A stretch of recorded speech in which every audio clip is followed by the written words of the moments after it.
저희 아이들이 좀 어릴 적 이야기입니다.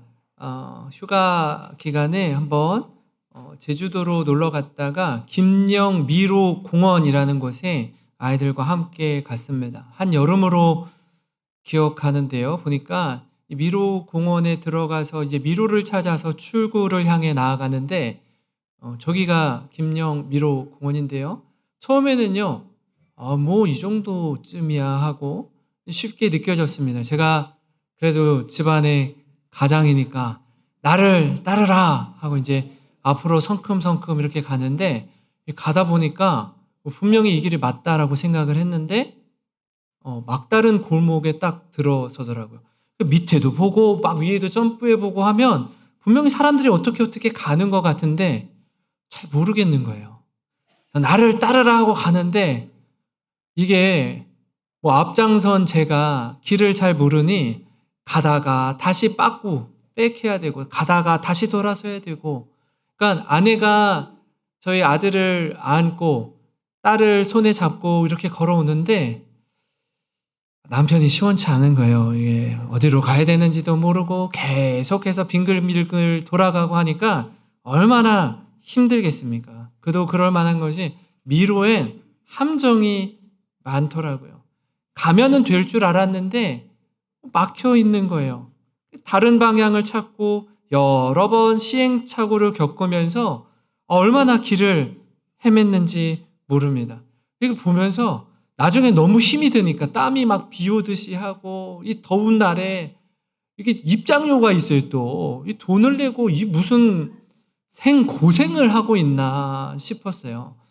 아내가 말하기를 "당신 이제 우리 두 번 다시 이런 데는 오지 맙시다. 왜 사서 고생을 하냐."고 너무너무 힘들었어요. 얼마쯤 시간이 지났을까. 이제 가다가 길을 찾아서 보니까 계단이 하나 있더라고요, 계단이. 계단을 이렇게 올라와서 보니까 인제 거의 출구에 막바지 다다랐어요. 한층 정도 올라가서 딱 보는데 '어? 여기 요렇게 가면은 되는 거였네?' 그제서야 알겠더라고요. 여러분 저기 뒤에 보시면 사람들이 우르르 몰려 있는 데가 있죠. 저기가 2 층으로 된 계단이에요. 저 위에만 딱 올라서도요, 미로가 한눈에 다 들어오는 거예요. 저기 올라서서 보니까 어 너무 이 코스들이 잘 보여서 '요렇게 왔으면 치웠을 걸.' 나중에 깨닫는 거죠. 돌이켜 보니 알게 되는 거예요. 나무가 아니라 큰 숲을 보니까 이 인생 같은 미로의 여정 속에 요렇게 했으면 우리 아이들이 좀 덜 고생했을 텐데, 우리 가족이 좀 덜 힘들었을 텐데, 그렇게 깨닫게 되더라고요. 우리 인생도 마찬가지 아닙니까? 살아보니, 뒤돌아보니 눈앞에 펼쳐진 크고 작은 문제 앞에서 우리가 어떤 선택을 해야 하는지, 어떤 결정을 내려야 하는지 잘 모를 때가 많습니다. 짜장이냐 짬뽕이냐 이런 선택 말고요. 내가 어떤 학교를 들어가야 되는지, 어디로 이사해야 되는지, 어떤 직장에 취업해야 하는지, 어떤 배우자를 만나야 하는지 중요한 순간마다 어떤 결정과 선택을 내려야 하는지 모를 때가 많아요. 그리고 그 길이 맞는 길이라고 문을 확 열고 들어갔는데 이 길이 아닌 경우들도 종종 있습니다. 여러분, 그런 시행착오를 겪다가 먼 훗날 우리 인생을 돌아볼 때 그제서야 깨닫는 거예요.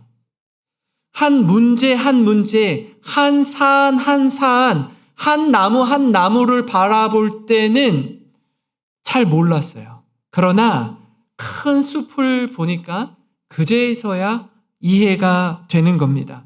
사건이 아니라 전체를 바라보니까 납득이 되는 거예요. 하나님이 왜 나에게, 왜 우리 가족에게 이런 일을 허락하셨는지 알게 되는 것입니다. 여러분, 같은 맥락에서 오늘 말씀 우리에게 이렇게 도전합니다.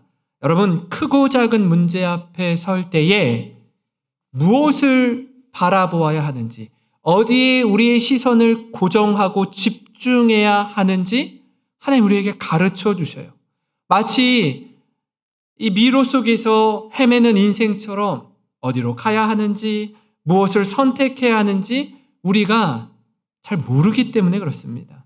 그렇게 더욱 우리는 우리를 부르시고 인도하신 하나님을 신뢰해야 합니다. 여러분, 우리 각 사람의 큰 그림을 가지고 계신 그 하나님을 바라보아야 돼요. 이걸 바라보지 못했기 때문에 이스라엘 백성들이 실패할 수밖에 없었습니다. 사실 저들은요, 하나님이 키를 가지고 계시다라는 걸 알고 있었어요.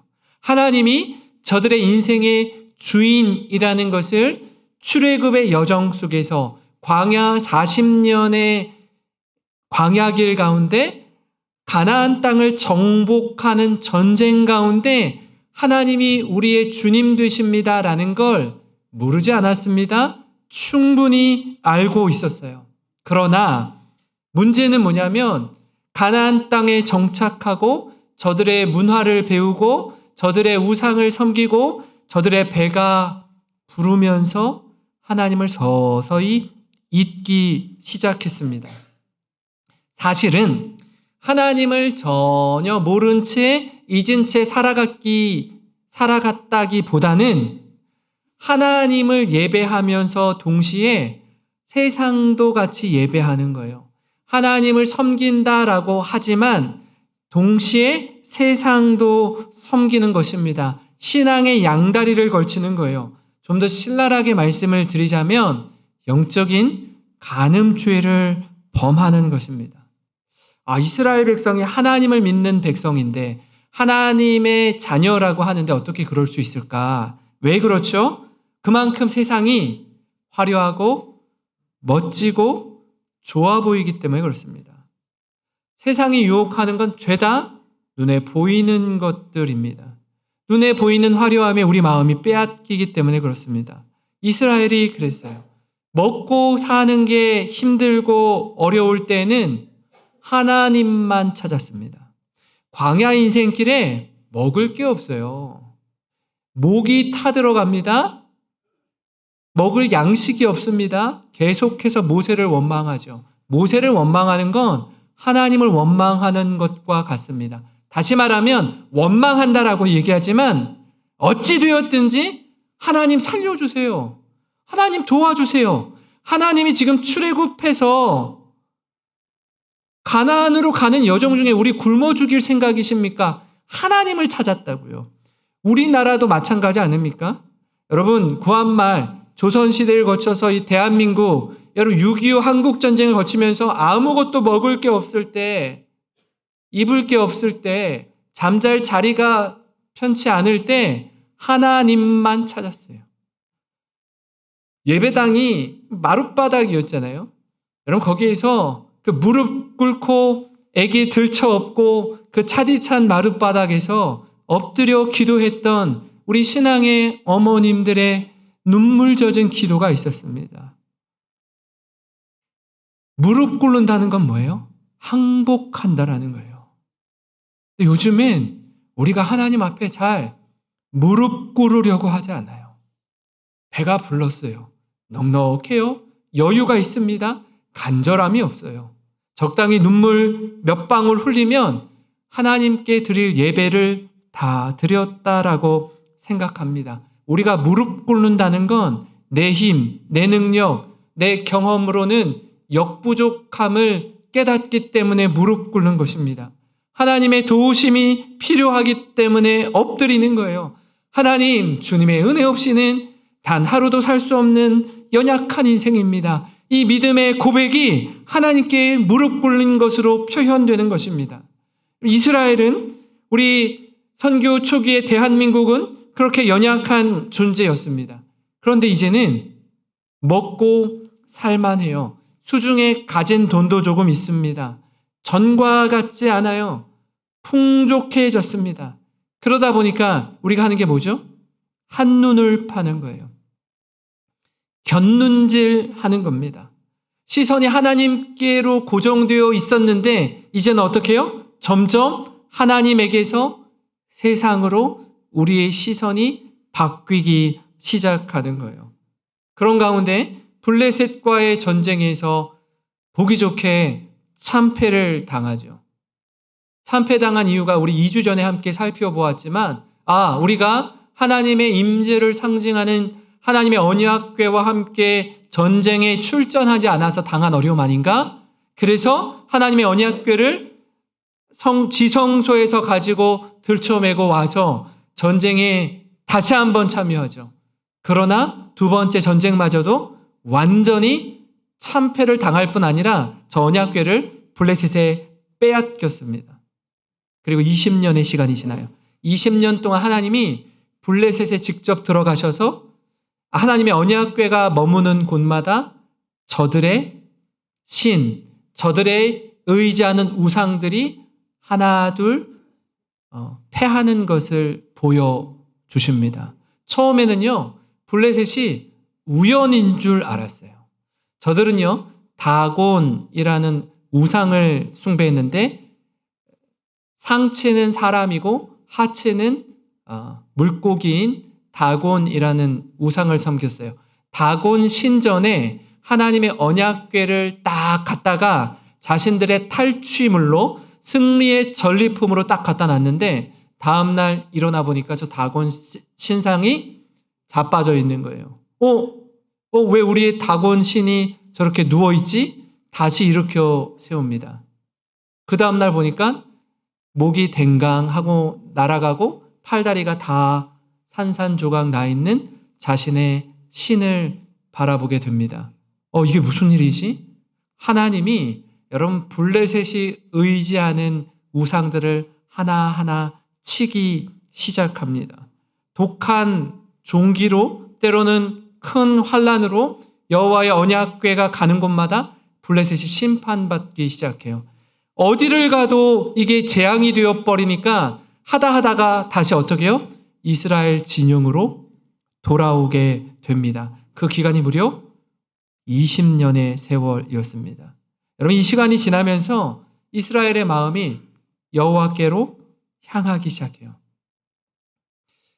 내가 더 이상 이렇게 살면 안 되겠구나. 더 이상 이런 식으로 하나님을 기만하면 안 되겠구나. 이런 식의 신앙생활은 나에게 약이 되는 게 아니라 독이 되는구나를 깨닫습니다. 늘 하던 대로, 늘 하고 싶은 대로, 늘 제멋대로 살았던 모습을 청산하고 이제는 저들이 새로운 변화를 도전하는 거예요.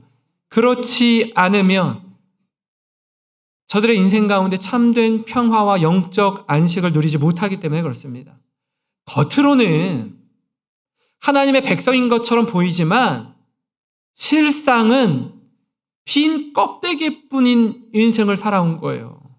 겉으로는 사람들이 볼 때는 이 권사님, 이 집사님, 이 장로님 신앙생활 참 잘하는 분이야 라고 인정할지 모르지만 내가 나를 알잖아요.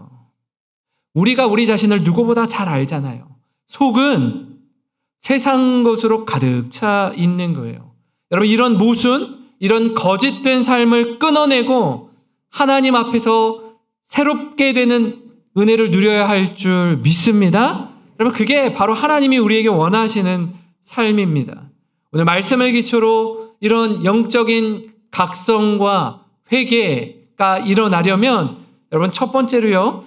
우상을 제거하고 마음을 온전히 여호와께 드려야 합니다. 사무엘 선지자가요. 이스라엘 백성들에게 이렇게 묻습니다. 여러분 정말 하나님 사랑하십니까? 여러분 정말 하나님께 돌아오길 원하세요? 이렇게 진지하게 묻습니다. 누구에게요? 이스라엘 백성에게. 정말 여러분 마음이 그렇다면 이렇게 하라고 도전하는데요. 7장 3, 4절에 사무엘이 이스라엘 온 족속에게 말하여 이르되 만일 너희가 전심으로 여호와께 돌아오려거든 이방 신들과 아스다롯을 너희 중에서 제거하고 너희 마음을 여호와께로 향하여 그만을 섬기라.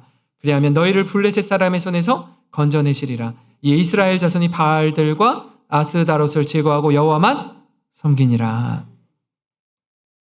이 사무엘의 질문과 대답 속에 우리가 점검해야 할 것이 있습니다. 그게 뭐냐면 가장 먼저는 마음이라는 거예요. 마음. 사무엘을 통해 하나님 우리에게 주시는 메시지는 뭐냐면 우리 마음입니다. 하나님이 무엇보다 우리 마음을 먼저 보셔요. 너희가 여호와께로 돌아오려거든. 여호와께로 돌아오려거든. 마음을 돌이키라는 거예요. 마음을 하나님께 드리라는 거예요. 그래야 그 마음이 정해져야 하나님도 섬기고 가나안이 섬기던 우상이었던 이 바알과 아스다롯, 또 다른 성경인 아세라 신을 섬기는 이 두 가지에서 왔다 갔다 하는 그 저울질 속에 마음이 정해지면 바알과 아스다롯을 제거할 수 있기 때문에 그래요. 마음이 없으면 하나님을 찾지 않아요. 하나님께 돌아가지 않습니다. 왜요? 하나님께 돌아가고자 하는 마음이 없어요. 마음이 있어야 그 다음 몸이 움직이기 시작하는 거예요. 마음을 먹어야 행동으로 옮길 수 있습니다. 말씀을 제가 오늘 묵상하면서 눈에 들어온 부분이 있는데 그게 뭐냐면 하나님 말씀을 들은 이스라엘 백성들이 이 바알과 아스다롯을 제거하고 여호와만 섬기니라. 전에는 어떻게 했다고요? 여호와도 섬기고 바알과 아스다롯도 동시에 섬겼어요. 같이 섬겼어요. 무슨 얘기죠? 이방인 얘기하는 거 아니에요. 하나님의 인도하심 가운데 출애굽해서 광야 생활을 보내고 가나안 정복 전쟁을 통해서 가나안에 안식하게 된 이스라엘 백성을 해서 이스라엘 백성에게 하는 얘기예요. 무슨 얘기죠? 하나님도 섬기고 우상도 동시에 섬겼다라는 겁니다. 이 오른쪽에 있는 우상이 바알이고요. 왼쪽에 여성처럼 생긴 우상이 아스다롯, 아세라 우상입니다. 이 우상이 상징하는 의미는 뭐냐면 풍요와 다산의 신이라는 거예요. 왜 저들을 섬길까요? 이스라엘 백성들이요, 머리가 나쁘지 않습니다. 굉장히 뛰어납니다. 이 땅에서는 잘 먹고 잘 살고 자녀도 많이 낳고 풍요로운 가운데 살기를 원하고 죽어서는 영생을 얻고 싶기 때문에 그래요. 두 가지 어느 것 하나 놓치고 싶지 않은 마음이 있기 때문입니다. 그래서 세상에선 세상이 추구하는 가치를 따라 살고 다음 세상에선 하나님 나라에 살기를 바라는 거예요. 그래서 둘 다 섬기는 거예요.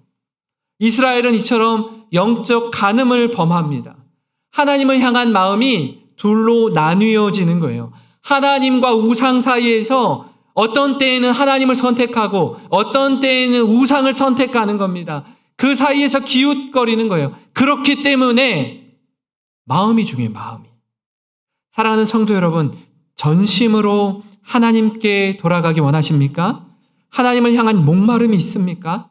그렇다면 그동안 하나님 아닌 것을 의지했던 마음을 과감히 떨쳐버리기 바랍니다. 하나님 아닌 다른 걸 섬겼다면 그것을 제거하셔야 돼요. 깨끗이 단절하셔야 돼요. 그리고 하나님께 여러분의 마음을 드리기 바랍니다. 오직 여호와만 섬기시기를 바랍니다. 그럴 때에 진정한 영적 각성과 회개를 경험하게 될 줄 믿습니다. 그 은혜와 감격과 사랑을 누리는 우리 모든 성도님 되시길 주님의 이름으로 축원합니다. 그런가 하면요, 여러분 영적 각성과 회개가 일어나려면 다른 한 가지는 뭐냐면 회개 가운데 틈을 타고 들어오는 공격 앞에 기도해야 합니다. 사무엘의 진두 지휘 아래 여러분 이런 상황이 펼쳐졌을 때 영적 대각성 운동을 벌입니다. 사무엘이요, 미스바로 모이라라고 해요. 이스라엘 온 백성들이 미스바로 모여서 금식하며 기도합니다. 금식이 뭐라고 했죠? 여러분, 하나님, 제가 먹는 것, 이거 본능인데요. 인간의 본능, 먹어야 살 수 있는데 내가 이 먹는 것보다도 하나님을 더 갈망합니다. 먹는 것보다도 하나님을 향한 타는 목마름으로 주님께 나아갑니다. 하나님이 그만큼 제 인생의 모든 것 되십니다. 이게 금식이에요. 하나님 없이는 살 수 없습니다. 그렇게 회개하는 거예요. 놀라운 영적 각성이 일어납니다. 여기까지는 우리가 너무 잘 알고 기대하는 모습 아닙니까? 회개의 역사 가운데 은혜를 누려요. 이렇게 해피엔딩으로 끝나면 좋을 법한데 문제는 뭐냐면 아주 큰 산, 이 우상이라는 세상이라는 바알과 아스다롯을 제거했으면 하나님이 앞으로 우리에게 복 주시기를 원하는 큰 기대가 있는데 여러분 아래에 있는 큰 산을 넘으면 탄탄대로 시온의 대로가 활짝 열릴 줄 알았는데 또 뭐예요? 눈 덮인 설산이 더 높은 산이 더 높은 장애물이 우리를 기다리고 있다라는 거예요. 이스라엘의 영적 각성의 소식을 들었던 블레셋이 저들이 모여서 기도한데 저들이 모여서 막 뭔가 부흥회를 한데 무방비 상태일 때 전력이 풀어졌을 때 우리가 빈틈을 타서 이스라엘을 공격하자고 블레셋이 쳐들어오는 거예요. 사단은요, 마귀는 하나님 자녀를 가만두지 않습니다. 한번 보세요. 우상을 섬겼던 바알과 아스다롯을 섬겼던 이스라엘 백성이 이걸 제거했단 말이에요. 사단이 자기의 종으로 자기의 백성으로 좌지우지했었는데 저들이 우상을 제거하고 하나님만을 소속이 달라지는 거예요. 이스라엘 백성들의 소속이. 자기들 사단 마귀의 자녀들의 인구수가 대폭 줄어든 거예요. 그걸 보고 마귀가 가만히 있겠습니까? 가만히 있을 수가 없는 거예요. 가만둘 수 없는 문제인 거예요. 어떻게 해서든지 괴롭히고 넘어뜨리려고 합니다. 그렇기 때문에 우리가 영적으로 늘 민감하게 깨어 있어야 합니다. 하나님의 전신갑주로 무장되어 있어야 해요. 그렇지 않으면요, 여러분 빈틈을 아주 날카롭게 공격하고 우리를 해하려 들기 때문입니다. 두려움에 사로잡히게 해요. 두려워하는 마음은요, 하나님이 주시는 마음이 아닙니다. 걱정과 근심과 염려하는 마음은요, 하나님 주시는 마음이 아니에요. 이스라엘이 여러분 이 회개하고 각성하고 금식하는 중에 블레셋의 공격 소식을 듣고 이렇게 말합니다. 7절 8절인데요. 이스라엘 자손이 미스바에 모였다함을 블레셋 사람들이 듣고 그들의 방백들이 이스라엘을 치러 올라온지라. 이스라엘 자손들이 듣고 블레셋 사람들을 두려워하여 이스라엘 자손이 사무엘에게 이르되 당신은 우리를 위하여 우리 하나님 여호와께 쉬지 말고 부르짖어 우리를 블레셋 사람들의 손에서 구원하시게 하소서 하니. 적들은요 빈틈을 노립니다. 한시도 그냥 두지 않아요. 우리 생각엔 이렇게 회개하고 하나님께로 돌아오면 뭔가 좋은 스토리가 펼쳐질 걸 내심 기대하는데 그렇지 않더라고요. 마귀는, 사단은 우리의 회개, 우리의 돌이킴, 우리의 눈물을 그렇게 싫어해요. 싫어해요. 하나님께 돌이키는 하나님의 백성을 가만두려고 하지 않습니다. 그래서 공격하는 거예요. 한번 보세요. 블레셋이 공격한다라고 할 때 이스라엘이 어떻게 대응을 하죠? 사무엘에게 찾아가서 뭐라고 해요? 우리를 위해서 여호와께 부르짖어 기도해달라고 해요. 전과는 다른 모습입니다. 전과는 다르게 대응하는 거예요. 위기의 때에 무엇을 해야 할지 정확히 알게 된 것입니다. 결정적인 순간에 어떻게 해야 되는지 이스라엘이 깨달았습니다. 하나님의 도우심을 구하는 거예요. 하나님의 은혜를 구합니다. 쉬지 말고 부르짖는 기도, 기도의 능력과 기도의 은혜를 저들이 깨달았어요. 아무리 생각해도 이렇게 맞대응해서는 역부족이라는 사실을 알았습니다. 그래서 결정적인 순간, 위기의 때 주님의 은혜가 필요합니다. 9절 10절에 사무엘이 젖 먹는 어린 양 하나를 가져다가 온전한 번제를 여호와께 드리고 이스라엘을 위하여 여호와께 부르짖음에 여호와께서 응답하셨더라. 사무엘이 번제를 드릴 때에 블레셋 사람이 이스라엘과 싸우려고 가까이 오매 그날에 누가요? 여호와께서 블레셋 사람에게 큰 우레를 바라여 그들을 어지럽게 하시니 그들이 이스라엘 앞에 패한지라. 사랑하는 성도 여러분, 우리가 기도하면, 우리가 부르짖으면 하나님이 들으시는 줄 믿으시기 바랍니다. 우리가 기도하면 하나님이 응답하시는 줄 믿으시기 바랍니다. 그 하나님이 우리 하나님이 되어주셔요. 그 하나님이 친히 블레셋과 싸우시고 승리를 주십니다. 이스라엘이 할 수 있는 건 뭐예요? 하나님을 바라보고 기도하면 돼요. 기도하면 하나님이 일하십니다. 기도하면 하나님이 역사하셔요. 바로 이 순간 하나님이 블레셋을 치는 바로 그 순간 거룩한 흔적, 하나님의 은혜가 이스라엘에게 깊이 새겨지는 순간이었습니다.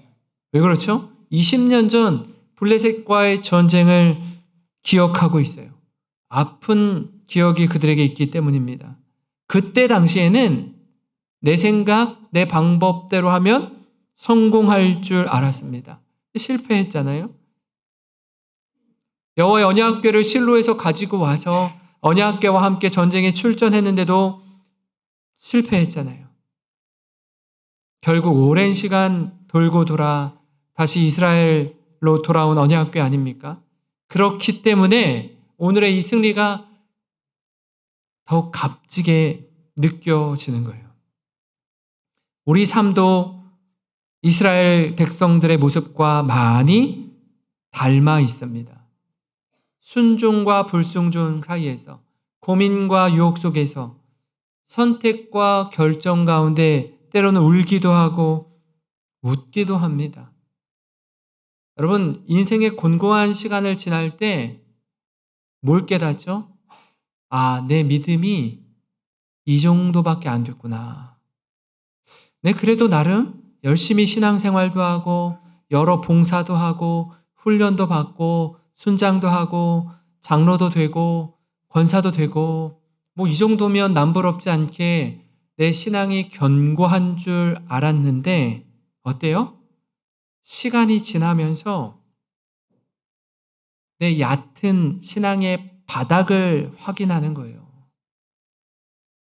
하나님이요, 우리로 하여금 하나님만 온전히 의지하게 하는 때가 있습니다. 어떤 것도 신뢰할 만한 게 못 되는구나라는 걸 깨닫게 하실 때가 있어요.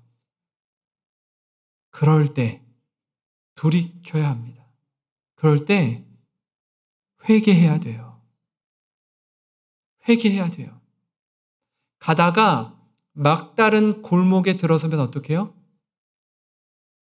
그 넘지 못할 벽을 보고 멍하니 서 있으면 안 되고요. 돌아서야 돼요. 왔던 길 멀지만 힘겹지만 다시 뚜벅뚜벅 제자리로 돌아오셔서 어디로 가야 되는지 확인하셔야 돼요. 그 누가복음 15장에 나오는 둘째 아들 이 탕자가 멀리 갔어요. 멀리. 아버지의 영향이 미치지 않는 다른 나라로 멀리. 여러분, 멀리 갈수록 어떻게 해요? 돌아오는 길이 멀어요.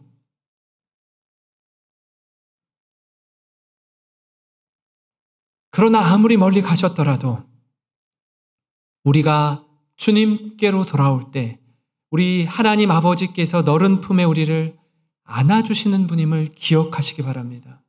그걸 알면 포기할 수 없어요. 막다른 골목에 주저앉을 수 없어요. 다시 벌떡 일어나 하나님께로 나오는 겁니다. 하나님께로 돌아오는 여정 속에서도요, 마귀는 어떻게 해요? 끊임없이 계속 우리를 공격하기 시작해요. 야, 하늘 아버지가 너를 품어줄 것 같아? 네가 어떻게 아버지를 대하고 아버지에게 함부로 하고 아버지에게 못할 짓 하고 너 떠나왔잖아. 근데 그 아버지가 너를 묻지도 따지지도 않고 너를 품어준다고? 착각이야. 웃기지 마. 넌 못 가. 가면 대차게 하나님이 거부하실 거야. 라고 끊임없이 속삭인다고요. 여러분 그때 어떻게 해요? 기도로 승리하는 거예요. 내 감정, 내 두려움, 내 불안함, 내 염려를 붙들고 매여서 벌벌 떠는 게 아니라 어떻게 해요? 기도하는 거예요. 하나님, 저 못났습니다. 저 연약해요. 저 부끄럽습니다. 그러나 염치 불구하고 하나님께 나아갑니다. 오직 하나님만 의지합니다. 여러분 이게 우리의 신앙 고백이 되기를 간절히 소망합니다. 내 기도는 내 힘만으로는 안 된다는 우리의 신앙 고백입니다. 기도는 하나님만 의지한다는 우리의 신앙 고백이에요. 기도를 통해 우리는 하나님을 가까이 하는 시간을 가집니다. 기도 가운데 하나님과의 친밀함을 회복해요. 기도를 통해 우리 마음이 담대해지는 것입니다. 그렇게 기도로 승리한 이후에 우리가 할 수 있는 고백은 바로 이것입니다. 12절인데요. 같이 읽겠습니다. 시작. 사무엘이 돌을 취하여 미스바와 센 사이에 세우고 이르되 여호와께서 여기까지 우리를 도우셨다 하고 그 이름을 에벤에셀이라 하니라. 아멘. 아멘. 신앙의 기념비를 세웁니다. 과거의 수치, 과거의 실패를 딛고 우리가 기도할 때 우리를 대신해서 싸우신 하나님을 경험한 이후에 미스바와 센 사이에 에벤에셀의 뜻은 뭐냐면 도움의 돌이란 뜻이에요. 도움의 돌. 기념비를 세우고 하나님이 우리 인생 가운데 여기까지 인도해 주셨습니다. 나의 부끄러움과 수치를 멀리 하시고 우리의 기도에 응답하신 하나님께서 내 인생을 여기까지 인도하셨습니다. 라고 세운 돌이 에벤에셀이라고요. 여러분 신앙에, 여러분 가정 가운데 개인적인 신앙의 기념비를 세우시기를 바랍니다. 이 돌을 바라보며 이 기념비를 바라보며 내 힘으로 승리한 것이 아니요 내 힘으로 여기까지 온 것이 아니요 오직 하나님의 도우심으로 여기까지 왔음을 고백하는 것입니다. 저희가 특별 새벽 부흥회를 하고 기념 동판을 드리지 않습니까? 왜요? 여러분 동판을 보면서 그때 기도했던 시간들, 그때 피곤하지만 벌떡 일어나서 하나님께 엎드렸던 시간들을 기억하고 기념하라고 드리는 거예요. 우리 가족에게 이런 시간이 있었지. 어린 자녀임에도 불구하고 들쳐업고 나와서 하나님께 기도한 시간이 있었지. 그걸 늘 가슴에 기억하라고요. 우리 마음이 흔들리거나 우리 마음이 무너지려고 할 때마다 하나님을 의지하는 것입니다. 사랑하는 성도 여러분, 우리가 주님께로 돌아갈 때에 틈을 주면 안 돼요. 곁을 주지 말고 오직 주님만 바라보며 마라톤이라는 인생의 여정 가운데 어떻게 해요? 끝까지 완주하시는, 믿음으로 승리하시는 모든 성도님 되시길 주님의 이름으로 축원합니다.